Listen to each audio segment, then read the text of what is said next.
রাধে রাধে বন্ধুরা, তোমরা সবাই কেমন আছো? আশা করি তোমরা সবাই ভালো আছো। আমি এই 2-3 দিন ধরে ভিডিও দিতে পারছি না তোমাদের সাথে, কারণ আমি তোমাদেরকে বলেছিলাম যে আমি একটু ব্যস্ত থাকবো। তা আজকে আমরা একটু বেরিয়েছিলাম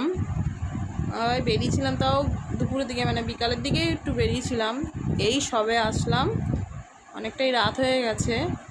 তাই যে আমার বাবা সোনা দেখো ক্লান্ত হয়ে গেছে, ও গেছিলো তো ক্লান্ত হয়ে গেছে, ঘুমিয়ে পড়ছে। তা এখন আর এসে রান্নাবান্না কিছু করব না, তাই ভাবলাম যে খাবার কিনে নিয়ে আসি। তাই খাবার কিনে নিয়ে এসেছি। তা কী খাবার কিনে নিয়ে এসেছি, আজকে রাতের ডিনারটা কি হবে তোমাদেরকে আজকে দেখাচ্ছি, শেয়ার করছি।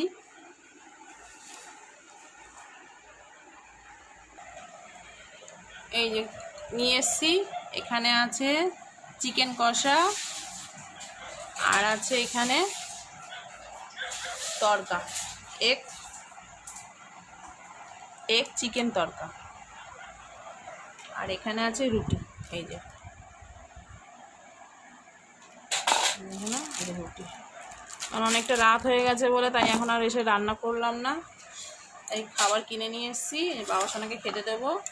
আজকের ডিনারটা কেমন লেগেছে তোমরা বলো, যদি ভালো লাগে লাইক কমেন্ট শেয়ার করো, অবশ্যই সাবস্ক্রাইব করো, আর আমার পাশে থেকো, আমাকে সাপোর্ট করো। আজকে ডিনারটা কেমন হয়েছে দেখো। আর এখানে আছে কাঁচা লঙ্কা আর পেঁয়াজ। অনেকটাই রাত হয়ে গেছে, প্রায় 1টা বাজতে যায় এখন। আসলে একটু দেরি হয়ে গেছে, আমি বলেইছিলাম তোমাদেরকে আমি থাকবো না, একটু বেরোবো। এখন বাবা সোনা আর আমি খাবো।